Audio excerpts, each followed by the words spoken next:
జై శ్రీమన్నారాయణ. అస్మద్గురుభ్యో నమః. భూయో నమస్తద్వృజినచ్చిదే సతాం అసంభవాయాఖిల సత్వమూర్తయే పుంసాం పునః పారమహంస్యమాశ్రమే వ్యవస్థితానాన్ అనుమృగ్య దాసుషే. సత్పురుష దుఃఖమును పోగొట్టువాడు, దుష్టుల ప్రాపంచికాభివృద్ధిని అరికట్టి వారిని సంహరించి మోక్షమునిచ్చువాడు, సకల ప్రాణుల రూపంలోనున్నవాడు, సర్వకర్మ సన్యాసపూర్వకమగు ఆత్మజ్ఞాన నిష్ఠయందు నెలకొనియున్న సన్యాసులకు వాడు నిత్యము వెదికే పరమాత్మ సాక్షాత్కారమును అనుగ్రహించువాడగు శ్రీహరికి మరల మరల నమస్కారము.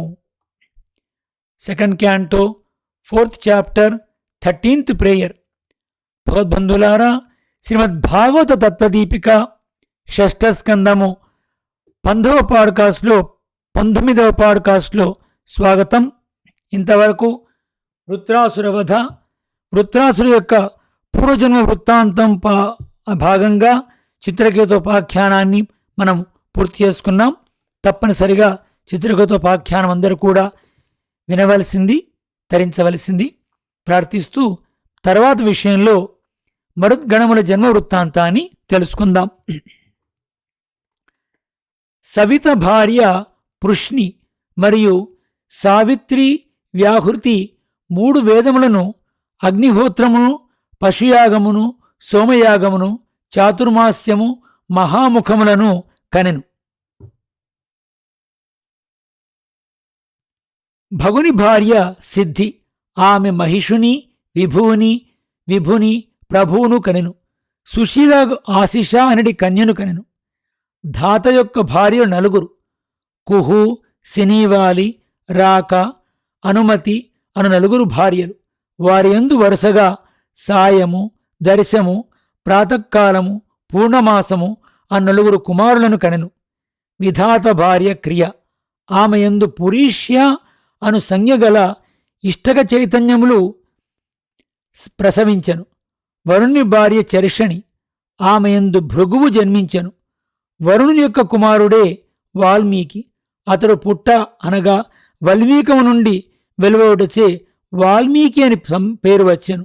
ఒకప్పుడు మిత్రుడు వరుణుడు ఊర్వశిని చూచి రేతస్ఖలనమై ఒక కుంభమునందుంచిరి. ఆ కుంభము నుండియే వశిష్ఠుడు, అగస్త్యుడు జన్మించిరి. మిత్రునకు రేవతి అనడి భార్యందు ఉత్సర్గుడు, అరిష్టుడు, పిప్పలుడు అని కుమారులు కలిగిరి. ఇంద్రునకు పౌలోమి అనడి భార్యందు జయంతుడు, వృషభుడు, విదుషుడు అను 3 కుమారులు కలిగిరి. తన సంకల్పముచే భగవానుడు వామనుడై జన్మించి త్రివిక్రముడాయను. అతడు ఉపేంద్రుడు. అతనికి కీర్తి అను భార్యందు మృచ్లోకుడు జన్మించెను. అతనికి సౌభగుడు మొదలగు కుమారులు జన్మించిరి. ఈ విధముగా కశ్యపుని భార్యలలో ఐతివంశం వివరించి తిని. ఇక దితివంశం చెప్పదని వినుము. దితివంశమునందే శ్రీమంతుడు, భాగవతుడు అగు ప్రహ్లాదుడు, బలిచక్రవర్తి జన్మించిరి. దితికి దైత్య దానవులందరి చేత నమస్కరింపబడి హిరణ్యకశపుడు, హిరణ్యాక్షుడు అను 2 కుమారులుండిరి. హిరణ్యకశిపునకు జంభుని కుమార్తె కయాధు భార్య ఆయను. ఆమెయందు ప్రహ్లాదుడు, అనుహ్లాదుడు, సంహ్లాదుడు, హ్లాదుడు ఆ 4 కుమారులు కలిగిరి. వారి తోబుట్టువు సింహిక ఆమె విపరిచితి అను దానవుని భార్య. ఆమెకు రాహు అనుడు కుమారుడు కలిగెను.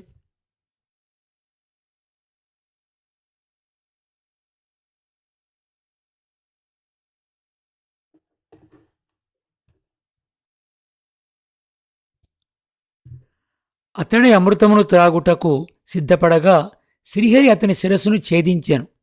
సంహ్లాదుని భార్య గతి ఆమెయందు పంచజనుడు జన్మించాను. హ్లాదునకు ధమని భార్యయందు వాతాపి, ఇల్వలుడు పుట్టిరి. ఆ ఇల్వలుడే వాతాపిని మేకగా చేసి అగస్త్యునకు దాని మాంసమును పెట్టాను. అనుహ్లాదుని భార్య శూర్మ్య ఆమెయందు భాష్కలుడు, మహిషుడు కలిగిరి. ప్రహ్లాదుని కొడుకు విరోచనుడు. అతని కొడుకు బలి. బలికి అశన అనడి భార్యందు బాణుడు మొదలగు 100 మంది కుమారులు కలిగిరి. బాణుడు పరమేశ్వరుని ఆరాధించి అతని భృత్యులలో ప్రధాన స్థానమును పొందెను. శివుడు అతనికి పురపాలకుడై ఇప్పటికినీ అతని వద్ద నుండును. దిదికి మరుత్తులను 40-90 మంది కుమారులు కలిగిరి. వారిని మరుద్గణములందురు. వారికి సంతానము లేదు. వారింద్రునితో సమానులైరి. పరీక్షిత్తు, మరుత్తుల దితి పుత్రులగుటచే దైత్యులు కదా. మరుత్తులు దితిపుత్రులగుటచే దైత్యులు గదా. వారికి ఇంద్రునితో సామ్యము కలిగినని దేవత్వం పొందని చెప్పిరే, అది ఎట్లు సంభవించును? మరుత్తులు దేవత్వం పొందుటకు తగిన ఏ మంచి పని చేసిరి అని ప్రశ్నించాను. ఇంద్రుని పక్షమును విష్ణువు స్వీకరించి అతనికి అండగా ఉండి హిరణ్యకశిపులను చంపెను. దానిచే దితికి శోకము. ఆ శోకముచే పగ కలిగి చింతతో ఇట్లు తలంచెను. ఈ ఇంద్రుడు సోదరుని చంపిన పాపాత్ముడు. ఇతనికి ఇంద్రియ భోగమును అనుభవించుటయే కావలెను. క్రూరుడు, దయలేనివాడు, పాపాత్ముడు. అతనిని ఎన్నడైనను చంపించి నేను హాయిగా నిద్రపోవలను. శరీరము దహించకపోయినచో పురుగుల పాలై కాకుల చేత, గ్రద్దల చేత, కుక్కల చేత తినదగినదగును. అట్టి శరీర సుఖము కొరకు భూతహింస చేయువాడు పురుషార్థమును ఎరుంగడు. అతడు భూతద్రోహము చంకడు, నరకమునందును. అట్టి దేహ సౌఖ్యమునే కోరి భూతద్రోహము చేయుటకు జంకని ఆ ఇంద్రుని మదమును తగ్గించగల కుమారుడు నా కలగవలెను. ఇంద్రుని చంపి ప్రతీకారము చేయవలెను. అట్టి కోరికతో ఆమె భర్తయు కశ్యపుని శుశ్రూష చేసి అనురాగము చేతను, వినయము చేతను, ఇంద్రియ నిగ్రహం చేతను, భక్తి చేతను, మనోహరములకు విలాసముల చేతను తన వశము చేసుకునవలనని చాలా కాలం ప్రయత్నించి అతని మనసును తన వైపు ఆకర్షించెను. అతడు ఆమెకు వశపడెను. నైపుణ్యము గల స్త్రీ ఎంతటి విద్వాంసుడైన పురుషునైనను తన వశము చేసుకొనగలదు. అతనితో రమింపవలను ఆమె కోరికను ఎరింగి అతడు పరవశుడై అందుకు సమ్మతించెను. సృష్టి ప్రారంభములో స్త్రీ పురుష రూపముగా ఒకే శరీరమును 2 భాగములుగా ఏర్పరచెను. కాని తర్వాత అతడే తన శరీరములో ఏకదేశముతో స్త్రీ సృష్టించెను. ఆమెకు పురుషుల మనస్సును ఆకర్షింపగల శక్తిని వసంగెను. అందుచే కశ్యపుడు దితికి వశపడెను. పరమప్రీతితో నవ్వుచూ అభినందించుచూ దితో ఇట్లనెను, సుందరాంగి, నా మనస్సును ఆనందింపచేసితివి. నీకు ఏది కావాలనో కోరుకొనము.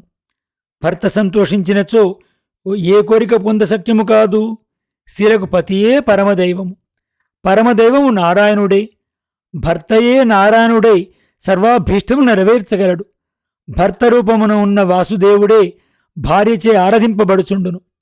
పతివ్రతలకు స్త్రీలు శ్రేయస్సును కోరువారలై భర్తనే సర్వేశ్వరునుగా ఆరాధించి కోరికలు నెరవేర్చుకొందురు. నీవు నన్ను అట్లు భావించి భక్తితో సేవించితివి కనుక నీకు కావలసిన కోరికను వసంగినను కోరుకొనుము అనెను. కశ్యపుని అనుకూలమగు భాషణము విని దితి, మీరు నాకు వరమును వసంగుటకు అంగీకరించిరి.